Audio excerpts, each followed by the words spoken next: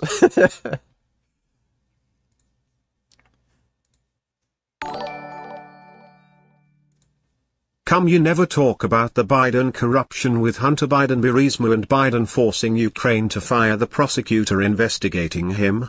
Trader Joe's, where all secrets are for sale. Yeah, so there's literally no evidence of Biden corruption. Swing what's going on with Ukraine and Crimea today makes you realize President Trump was right about everything. What the fuck is he talking about? Who else thinks if Trump was president right now, there would be no war in Ukraine? Yeah, because you'd basically try to encourage Ukraine to surrender. Like, that's not anything to brag about when you give a fucking fascist dictator what he wants. So stupid. Thanks for the donation, though, 21st Savage. Looking at Big Lenny makes me so glad that I gave up animal products on February 9th, 1989. I like being free of the violence and diseases. Do you know any MDs? Might be interesting too. Get their response. I do. Dr. Avi is one of them. So I do have some medical doctors who are friends of mine. It's pretty obvious that it's diabetes. He has really bad blood flow to his lower extremities, which is typical of diabetes, and it's basically your legs slowly rot away, and then you have to like cut them off if they keep rotting more and more, and they won't heal. But thanks for the donation, James, and yeah, it's definitely worth it personally if you can avoid getting a disease like that. Thanks for the donation again, man. Hey guys, I just want to let you guys know that after some talking and consideration and watching Vegan Gains, Bianca and I have decided to get back together but not get married. So instead we are going to have a baby. Because less is always more. Wink. That would be funny if they tried to have a Band-Aid baby. Thanks for that donation, though, Nimai. Donate $2, Twitter.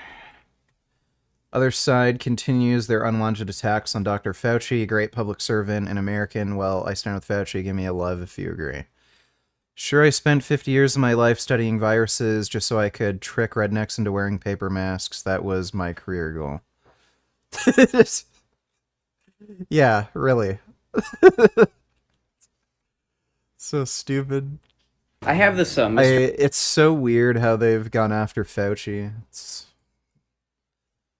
He didn't really do anything. I have this mystery box. Okay. I think you went too soft on Destiny on the Sneeko is a Nazi debate. I would have turned the heat back on him and asked him, is there an amount of being lost that excludes you from being a Nazi? Why can't Nick be written off as someone who was lost? Well, yeah, that's a good point.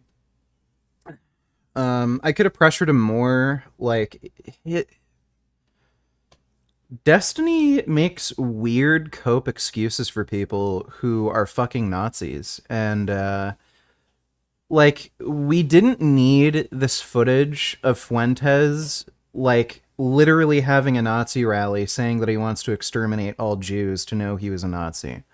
He's been saying shit like that online for years and years.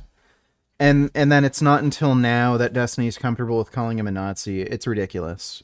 And again, like, none of that shit is an excuse either for Sneeko to associate with him, for sure. Thanks for the donation, Pooty. Basically, the value of this could be huge. If you wanted to, I could give this to you for like 20 bucks. We don't buy anything. We don't Oh. buy any antiques or anything here. So you wouldn't want to give me like No. 40 bucks for this? Sorry, we would not do that. Would you maybe give me like 20 bucks No, for it? sorry, we would not do that. It's just, this is such a good investment for No. you. No. I really want to help you out. No, sorry, we would All not right. do that. Well, let's at least see what you missed out on. No, that's okay. You don't want to see it? No, I don't. Nope. Well, you could have had $8,000. That's good for you. Well, you could have had it. Well, you should put that in your savings account. You know what? I'm feeling pretty nice today. If you want... No. No? No, thank you. You don't want any of it? No. That kid has an incredibly cringe YouTube channel. And Dodo, the last link you gave me is broken, but thanks for the donation, dude. Sun Goku donated $2. Looking jacked, bro. Got a good farmer's tan going there, too. But, yeah, you're looking jacked. You might want to try using fat grips when you're doing bicep curls, including on these, like, easy curl bars. You might get a bit better bicep growth that way. Fat grips are no joke. They really do help to activate your biceps more. But yeah, the curls are looking good, man. And you're looking pretty goddamn jacked. Thanks, Son Goku. That is a nice rear end. I can definitely understand why Nimai was trying to make their relationship work. But getting fucking broken up after 2 weeks. I mean, let's just find another girl, dude. Doesn't make sense. Like, you can find, especially for a dude, and he lives in, like, Los Angeles or something, right? Like, why is he so desperate to make it work with her when he can find, like, literally a million other fucking vegan girls with a nice ass like she has? I don't get it. Let's see. Solomon donated $2. Olympic style pause squats, 195 by 6. I think you have the same weight belt I have, maybe. I think that... No, it's a different one. Never mind.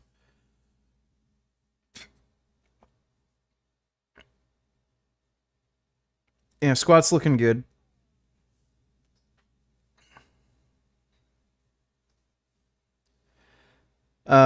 I would just say try not to take so long resetting when you get to the top.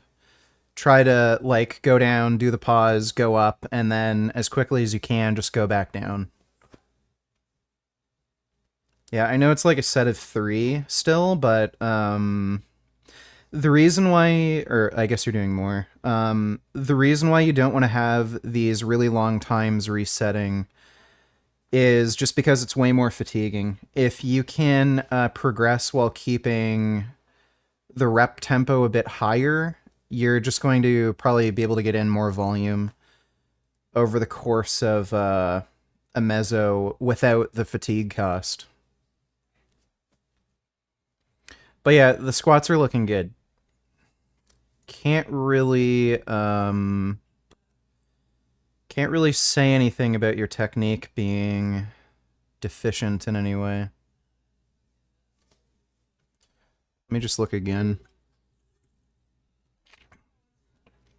Yeah, looking solid.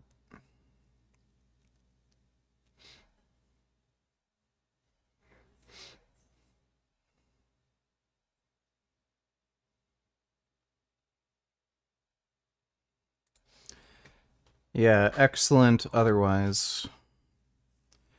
Dodo donated $2. He's a good debunker.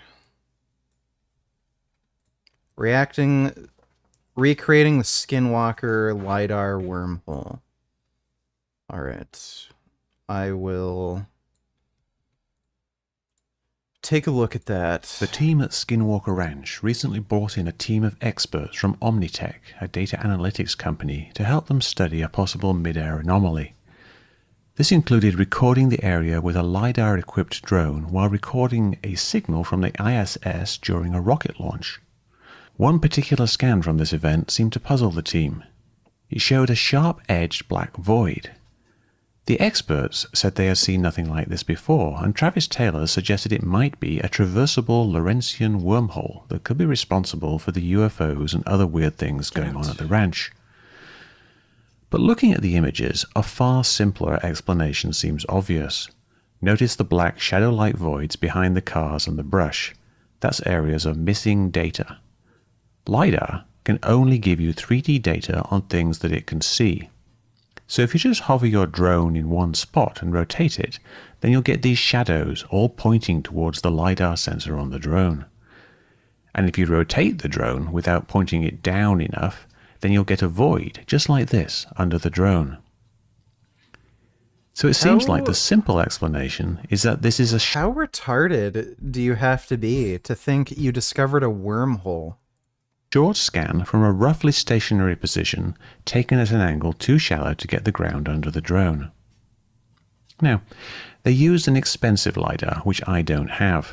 We're talking military intelligence community capable, very expensive hardware that's not readily accessible to anyone else. But I do actually have LiDAR on my phone. LiDAR works by bouncing an array of laser beams off the scene and then recording how far away each point is. The iPhone LiDAR has a limited range, so I created a rough model of the scene in my backyard with cardboard boxes. Firstly, I scanned the scene from the center at a low altitude, doing a full 360 for coverage in all directions. Then I did a proper scan, with the camera a bit higher and moving around so you get lots of different angles, like you would if you were actually doing a real LiDAR survey. The center scan gave the same results as at Skinwalker. Solomon Tellers, do you think incline curls are gay? And do these count as flies or more of a row? Let me take a look.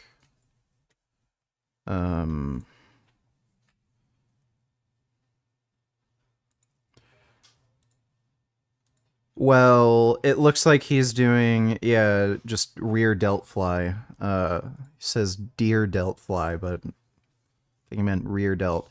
It's a rear delt fly. You're obviously going to end up working some of your back, but it's a rear delt fly. Incline curls are a good movement. I don't really like doing them myself just because I have some mobility issues in my shoulders, which make them uncomfortable to do. But if you don't have that problem, then no, incline curls are a good movement. Yeah, dude, that is pretty fucking crazy strong. His lifts, like, don't make any fucking sense. He is stupid fucking strong. Thanks for the donation, Solomon. A shadow voids pointing back at the camera, and there's a large void underneath where I was standing. The proper scan, of course, just showed the scene with no shadow voids and no big void in the middle. This is because I moved it around so you could see all points in the scene. If you rotate the camera more precisely, like you could with a drone, you get a better circle. Then if you make small adjustments while rotating it, that changes the shape a bit. So it looks like that's what they did here. Just a quick 360 scan with a couple of slight dips which give you these curves. Nothing too complicated, no wormhole, and certainly not something they should be puzzled about. Jim, please tell me you've seen this sort of thing before. No. Neither's the team. So as you meant, Sam is optical expert, electronic. Yeah, these people are fucking liars, and if they actually hired an independent sort of, organization to do something like this, and then they can't say, well, that's just an artifact from the way we did the scan, like, that is massive, massive shade thrown towards that company. Like, they don't know what the fuck they're doing, and they're clearly not experts. Warfare guy looks at all kinds of radar images, and everybody's kind of scratching their head, to say the least, over what this is. So what is going on here? Is everyone inept? Is everyone lying? No. I don't think either of those things are true. A lot of the cast members seem to genuinely believe that things like this are legitimate discoveries. TT $20, does flat bench dumbbell press work the whole tricep / every head? It probably does. It's just not a very effective tricep builder. But yeah, in all likelihood, you are activating every head. It's just that it's not really enough like load and volume over the tricep itself to really effectively trigger growth. Thanks for the donation though, TT. I don't know why Omnitech messed this up, or why Travis postulated wormholes, but showmanship or genuine mistake, either way, they are fooling honest people both in the show and out in the audience. Yeah, that show is fucking stupid. I do like his debunking videos. They are good. Let's watch some more Bianca Taylor vids.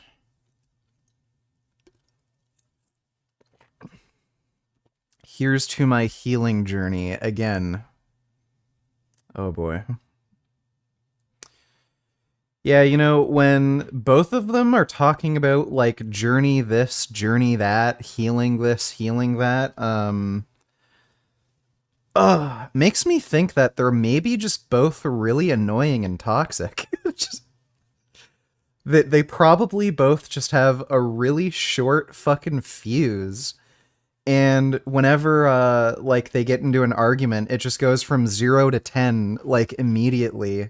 And they don't have any kind of, like, regulatory mechanism in their brain to just, like, calm themselves down. That's what it sounds like to me. They're probably just those sorts of people to get into fights over nothing. And then they just don't stop screaming and yelling until they've, like, gotten too tired to keep doing it. Feel it's only honest of me to share what I'm going through, which is quite frankly transformation of the self via heartbreak. I didn't know I would be starting over at 30, birthday in a month, but it's okay that I am. I trust in the divinity of the universe and her ability to destroy what is not in alignment in order to create space for what is in alignment for each one of us. Oh boy. This is cringe. I trust myself to venture into the depths of my heart and look at the areas where I have not been self-loving and fix them. And I trust in the journey, and I'll share with you guys what I can about this heart healing, opening up to love again, and what it means to start over at the pace that I feel ready to, along with my usual content. And some new and improved helpful content I've been waiting to make on fitness, food, dance, etc. Oh my god. That's Bianca. That is super cringe. Kira donated $2. What's your opinion on Death Note? Did you enjoy it? I think it's pretty motherfucking good as an intro to anime. Yeah, Death Note is probably the best anime to get people into anime. It doesn't really have any anime tropes, and it's written a lot more like a like mystery thriller series, as opposed like a supernatural mystery thriller series as opposed to an anime. So for people who don't like anime, Death Note is probably, or somebody who's reprehensive about it, Death Note's probably the best one, you know, the best anime to get somebody into anime.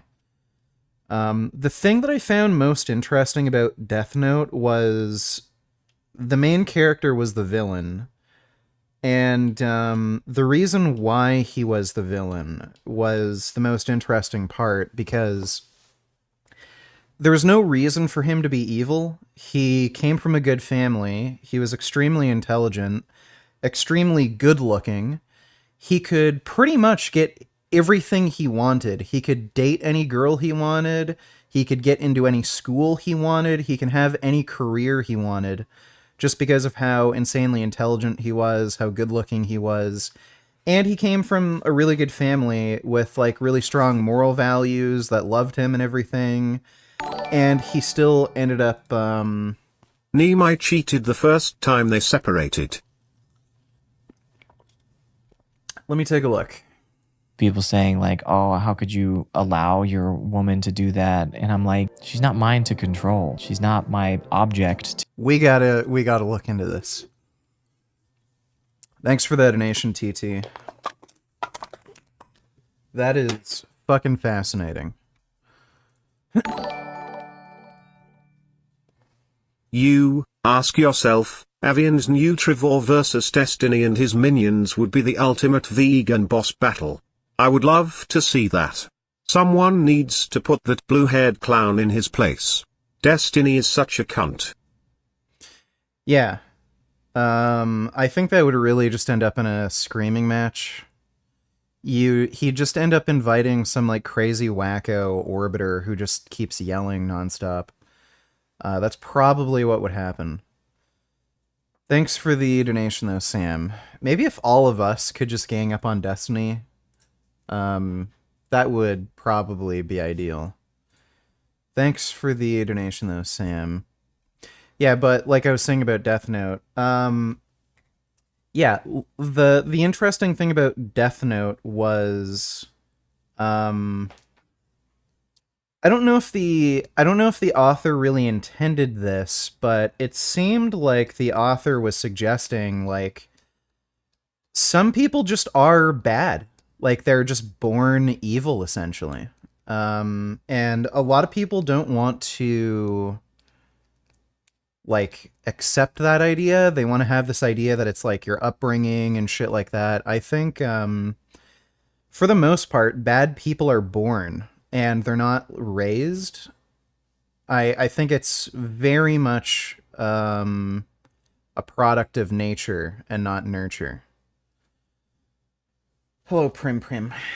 The hell are you doing? I have a cat here. What are you doing, cat? Cat.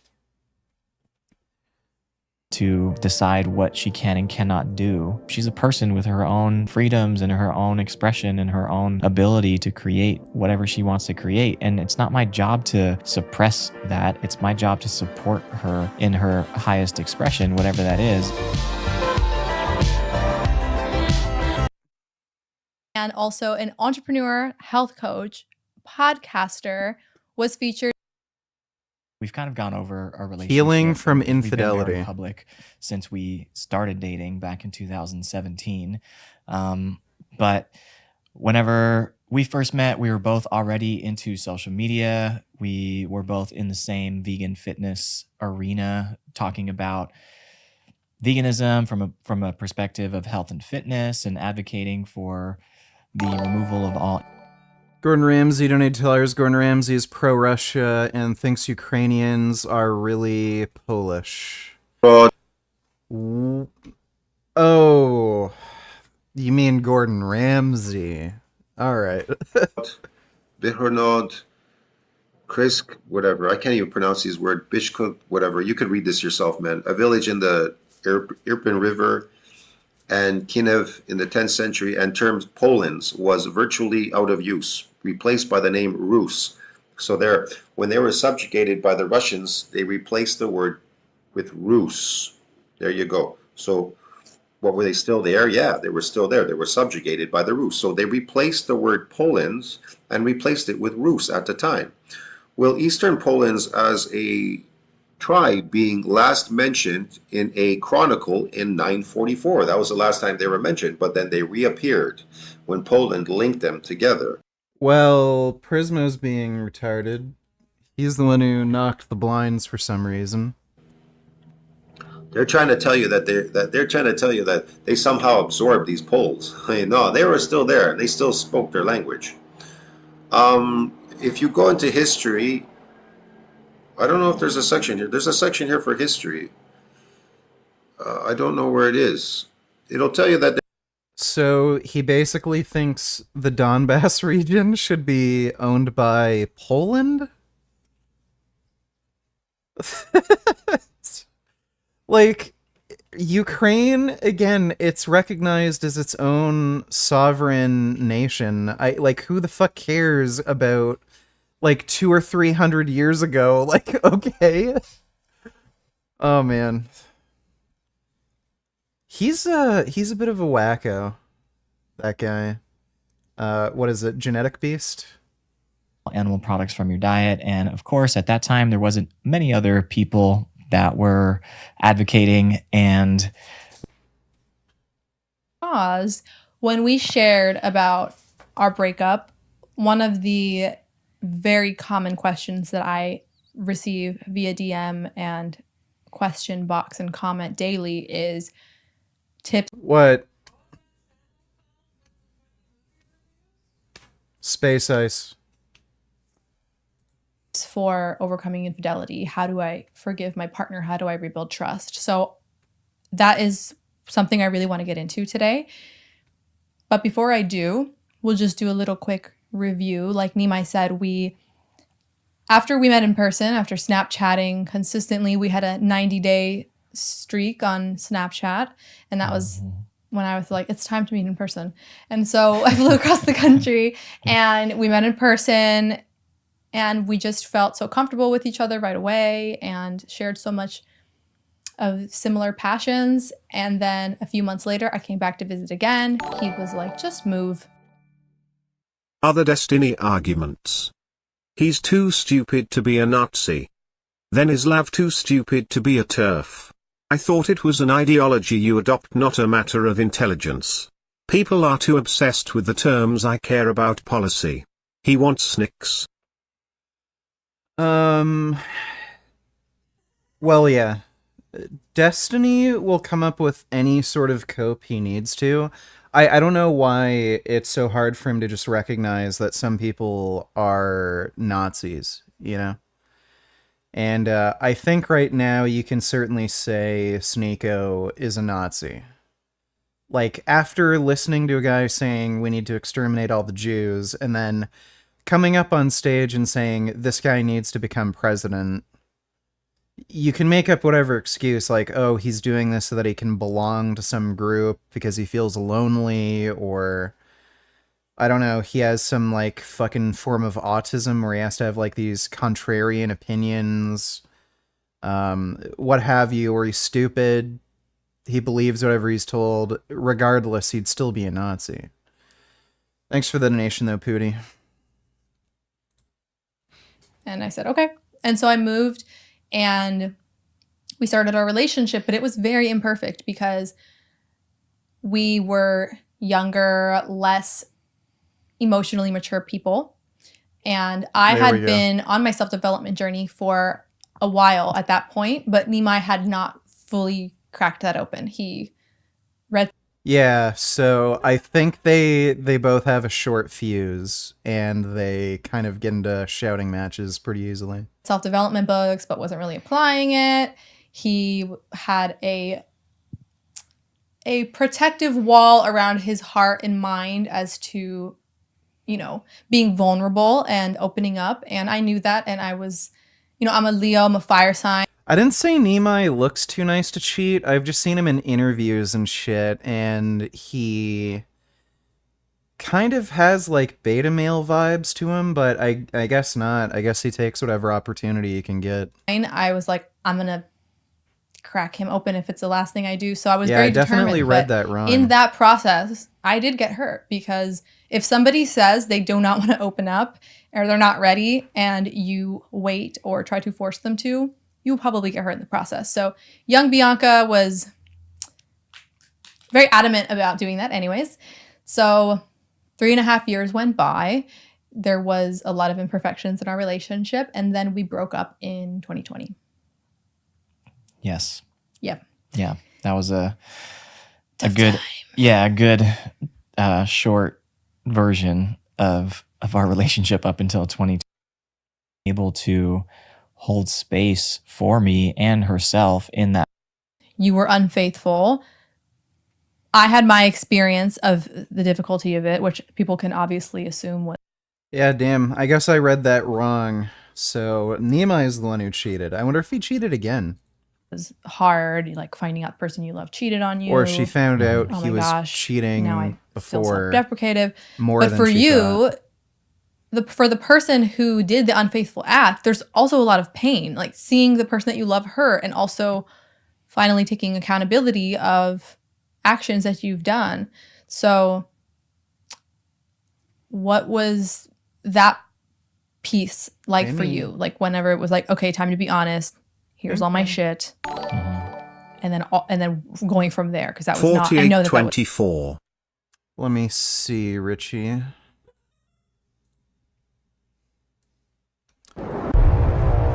Fucking Jim Bob 4824. And the problem with your position is that on one aspect, you shouldn't intervene with the bear and take the vegan gains approach of bear jail, because you're just intervening with God's providence of his coded beasts and what they do. They do what animals do. You're just fucking up nature. There's a point in which you are Well, just fucking up nature. that's begging the question, because you said, like, I don't know how he could make a claim like that it would be wrong to kill a bear because it's killing another animal. Like, but he's fine with hunting. He's fine with clearing, like, forest area for farming and shit like that. Like, okay, is he against any kind of agriculture, period? Because it's fucking up, like, God's plan for the earth? Like, it doesn't make any sense. said things like harmony, you're stopping the harmony. I don't think you'd be able to look. We could remove predation without destroying natural equilibrium, for example. Well, no, and the point isn't whether we're capable of it. The point is, if I say, hey, you don't want to intervene over here with the bear attacking the deer because it's just doing what it's doing, and that's God's providence that it does that. But you're saying, oh, we should probably stop the giraffe from mauling the other animals. I don't see the difference at all in the two activities. I think I'm not calling for its death. I think I'm actually saying, like, if we can do it without causing needless suffering, that'd be great. Needless death and suffering. And two, I mean, like, I guess there's two things to say about the giraffe. One, we're trying to undo the harm that we've done. I don't really think it would matter that much to the giraffe population if we hadn't killed them all. If we hadn't shot them all in the first place and caused such an issue with the giraffe populations, we wouldn't have to be worrying about whether giraffes are fucking or not. Like, essentially, we are having to fucking make sure that we have to cock block sterile giraffes because we've shot that many of them, essentially. I disagree. I think a lot of what you see as a shot giraffe is actually within a boundary that's funded by people who shoot the giraffe, and it's actually, ironically, the people who shoot the giraffes and the big game who fund their conservation. Only contemporary, like, we are talking, like, very modern 21st century, like, this is what's going on now. Before, it was open fucking season, wild, man. Yeah, wild. Yeah, right. it got fucked. Like, we fucked it. Like, not me and you personally, not even 21st century man. This sounds like a retarded conversation. Can you debate Vince? He's on Live Now. He said he wants to debate you on the debate you had with Destiny. He said he knows how to shut down your argument. Alright, let's take a look.